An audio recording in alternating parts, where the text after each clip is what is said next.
जय Hind everyone, welcome to वेदांकुल। इसके पिछले वाले वीडियो में हम लोगों ने राइट टू इक्वालिटी यानी समता के अधिकार जो कि आर्टिकल 14 से लेकर के आर्टिकल 18 तक दिया गया है उसको पूरी तरह से समाप्त कर दिया था।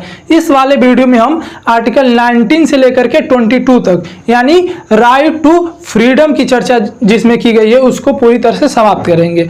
आइए हम वीडियो शुरू करते हैं। सबसे पहले राइट टू फ्रीडम की बात कर लेते हैं, स्वतंत्रता के अधिकार की बात करते हैं। स्वतंत्रता के अधिकार यानी राइट टू फ्रीडम की चर्चा किस पार्ट में दिया गया है, तो पार्ट 3 में दिया गया है, ठीक। और किस आर्टिकल से लेकर के किस आर्टिकल में दिया गया है, तो आर्टिकल 19 से लेकर के 22 तक दिया गया है। तो राइट टू फ्रीडम की चर्चा किस आर्टिकल से लेकर के किस आर्टिकल में दिया गया है, तो आर्टिकल 19 से लेकर के आर्टिकल 22 तक किसकी चर्चा है, राइट टू फ्रीडम की चर्चा है। अब आते हैं आर्टिकल 19। आर्टिकल 19 का क्लॉज 1 जो है किस 7 भागों में बांटा गया है, ठीक। उसके बाद इसको बारी बारी से हम पढ़ेंगे और ये जितने भी article 19 1 A B C G तक है, जितने भी आर्टिकल है वो CUT UG एंड PG एवं अदर एग्जाम में भी पूछे गए हैं और अभी तक पूछे जा रहे हैं और आगे भी संभावना है।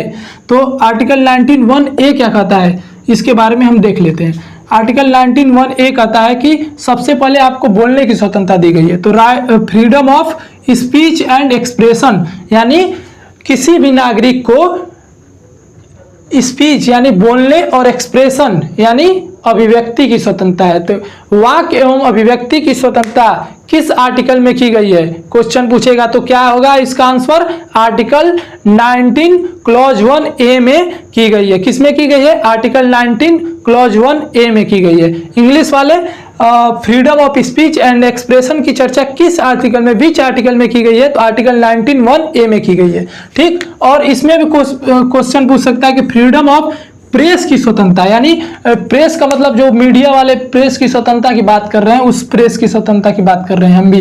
प्रेस जो है कि कपड़ा प्रेस करने वाले की बात नहीं कर रहे हैं, किसकी बात कर रहे हैं, जो मीडिया वाले जो प्रेस है उसकी बात कर रहे हैं।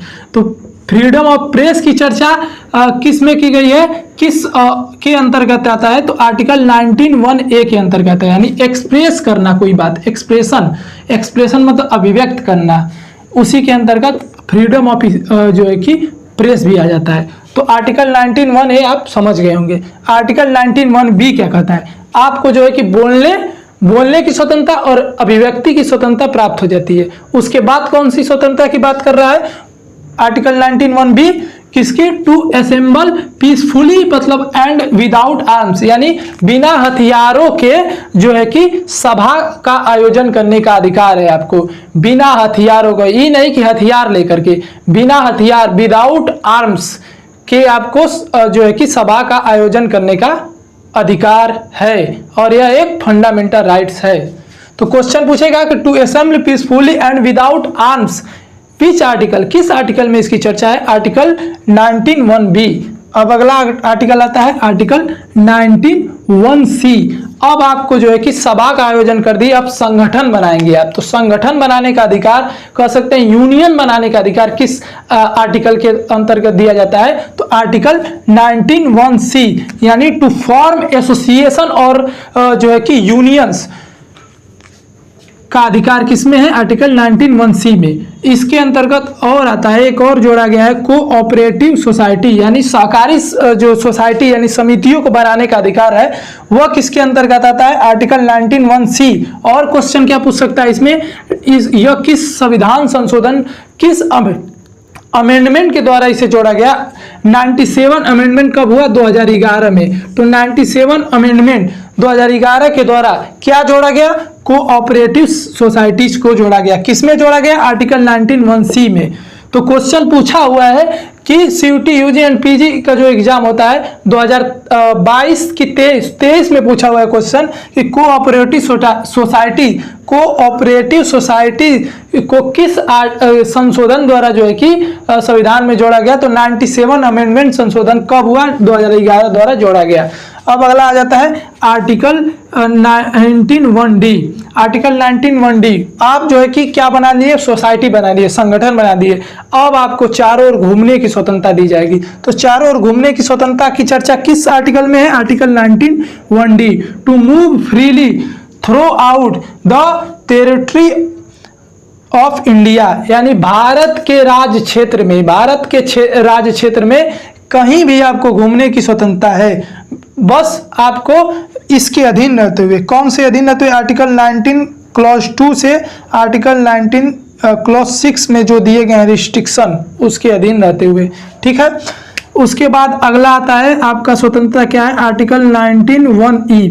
आप जो है चारों ओर घूम रहे हैं, चारों ओर घूम रहे हैं तो कहीं तो बसेंगे, कहीं तो बसेंगे, तो बसने की स्वतंत्रता यानी to resides and settle in any part of territory of India, Bharat के राज्य क्षेत्र में कहीं भी बसने की स्वतंत्रता को किस आर्टिकल में दिया गया है? आर्टिकल 19(1)(e यानी आर्टिकल 19(1)(e सेटल करता है, settle in any part of territory of India. किस आर्टिकल में है? Article 19(1)(e। अब आता है अगला, right to property. Right to property इसके पिछले वाले वीडियो में ही बता दिया गया था कि राइट टू प्रॉपर्टी आपका फंडामेंटल राइट्स वर्तमान में नहीं है। तो ये क्या है? इसको जो है कि 44 अमेंडमेंट, एक बार और जान लीजिए, 44 अमेंडमेंट 1978 के द्वारा क्या किया गया? इसे जो है कि फंडामेंटल राइट से क्या कर दिया गया? हटा दिया गया और किसमें जोड़ दिया गया? कॉन्स्टिट्यूशनल राइट बना दिया गया। कॉन्स्टिट्यूशनल राइट है इस समय वर्तमान में आर्टिकल 300A में।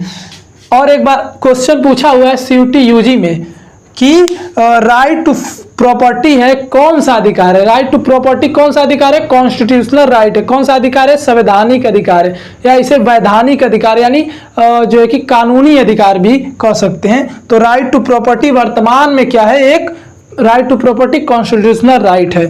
तो राइट टू प्रॉपर्टी की चर्चा आर्टिकल 19(1)(f में की गई थी, लेकिन अब हट गया है, तो इसको पढ़ने की आवश्यकता नहीं है, ये हट गया है, इसको समाप्त कर दिया गया है।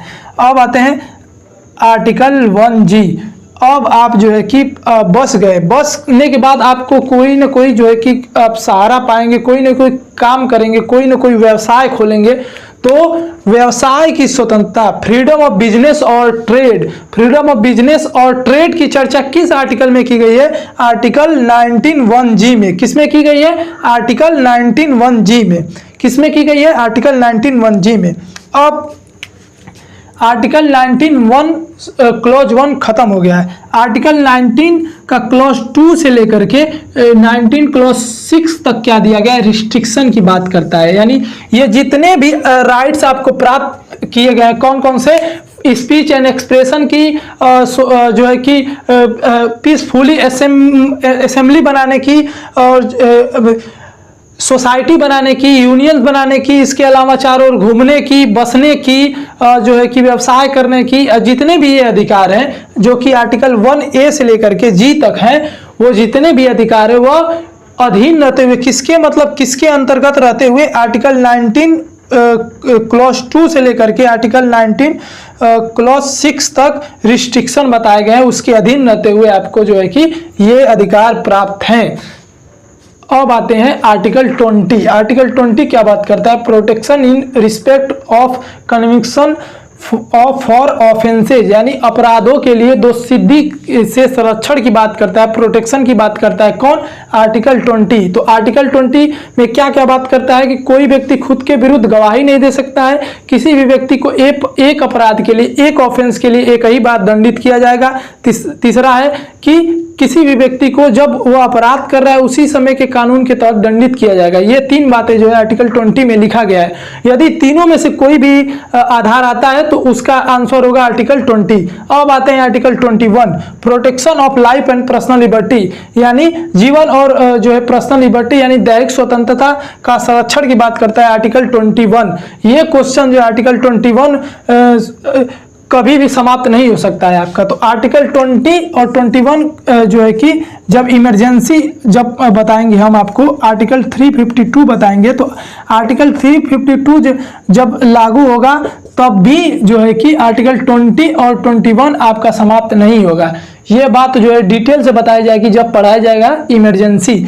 अभी आप इतना ही याद रखिए कि आर्टिकल जो है कि 352 लागू, जब इमरजेंसी लागू होता है तो आर्टिकल 20 और 21 से को छोड़ करके सभी आपके जो है कि फंडामेंटल राइट जो है खत्म हो जाते हैं। कौन कौन से बस बचे रहते हैं? आर्टिकल 20 और 21। तो आर्टिकल 21 क्या बात करता है, एक बार और देख लीजिए, protection of life and personal liberty. Question में आपके बस इतना ही रहेगा, protection of life and personal liberty किस आर्टिकल में इसकी चर्चा है, आर्टिकल 21 में। अब आते हैं आर्टिकल 22। आर्टिकल 22 किसकी बात करता है, protection against arrest and detention in certain cases, यानी कुछ दशाओं में गिरफ्तारी से आपको प्रोटेक्शन दिया गया है, संरक्षण देने की बात कर रहा है आर्टिकल 22 क्या कहता है कि 24 घंटे, मतलब कोई भी व्यक्ति अरेस्ट किया जा रहा है तो उसको 24 घंटे के अंदर निकटतम नियरेस्ट जो है कि कोर्ट में जो है कि पेश करना होगा। आर्टिकल 22 ही बात करता है। ये भी आपसे घुमा के क्वेश्चन पूछ सकता है, या ये पूछ सकता है right to know the reason for arrest, यानी किस आधार पर मुझे गिरफ्तार किया जा रहा है उसका जो है आधार जानने का अधिकार किस आर्टिकल में दिया गया, आर्टिकल 22 में दिया गया है। तो यदि क्वेश्चन घुमाएगा CUT, UG एंड PG एवं अदर जो एंट्रेंस एग्जाम है, यदि उसमें क्वेश्चन घुमाएगा तो इतना ही पूछेगा कि right to know the reason for arrest किस आर्टिकल में चर्चा है, किस आर्टिकल के तहत उसको प्रोटेक्शन दिया गया है, किस आर्टिकल के तहत, आर्टिकल 22 के तहत, आर्टिकल 22 के तहत। अब आते हैं आर्टिकल 19 से 22 तक खत्म हो गया, लेकिन एक बाद में जोड़ा गया आर्टिकल 21A। इसको इसलिए बाद में पढ़ाया गया है क्योंकि ये इससे अलग है थोड़ा। तो आर्टिकल 21A क्या बात करता है, राइट टू एजुकेशन की बात करता है। राइट टू एजुकेशन पहले किस में चर्चा थी, आर्टिकल 45 में इसकी चर्चा थी। अब किस में चर्चा की गई है, अब संशोधन करके, अमेंडमेंट करके किस में ला दिया गया है, एक नया आर्टिकल ही जोड़ दिया गया, आर्टिकल 21A। आर्टिकल 21A किसकी बात करेगा, राइट टू एजुकेशन, यानी 6 वर्ष से लेकर के 14 वर्ष तक, 6 ईयर से लेकर के 14 ईयर्स तक के बच्चों को निःशुल्क विधिक सहायता जो है स्टेट जो है, द स्टेट जो है क्या करेगा, उपलब्ध कराएगा। किस संविधान संशोधन द्वारा जोड़ा गया, तो 86 अमेंडमेंट 2002 द्वारा इसे जोड़ा गया। कब जोड़ा गया, 86 अमेंडमेंट 2002 जोड़ा। आई होप कि आप आर्टिकल 19 से लेकर के आर्टिकल 22 तक राइट टू फ्रीडम को पूरी तरह से समझ गए होंगे। इसके आगे वाले वीडियो में हम आर्टिकल 23 से लेकर के 31 तक पढ़ाएंगे, जिसमें हम शोषण का अधिकार, धार्मिक स्वतंत्रता का अधिकार और जो है कि शिक्षा और संस्कृति का अधिकार आगे वाले वीडियो में बताया जाएगा। और यदि आपने पिछला वीडियो नहीं देखा है तो आपके डिस्क्रिप्शन बॉक्स में जो है कि पिछले वीडियो का, प्रीवियस जो वीडियो है उसका लिंक दे दिया जाएगा, आप देख सकते हैं। यदि वीडियो अच्छा लगता है तो कमेंट बॉक्स में कमेंट कर सकते हैं, और जो भी डाउट है उस डाउट को भी कमेंट बॉक्स में कमेंट करके आप पूछ सकते हैं। और जानकारी अच्छी लगी हो चैनल को सब्सक्राइब कीजिए, लाइक कीजिए और ज़्यादा से ज़्यादा शेयर कीजिए। मिलेंगे नेक्स्ट वीडियो में, तब तक के लिए जय हिंद।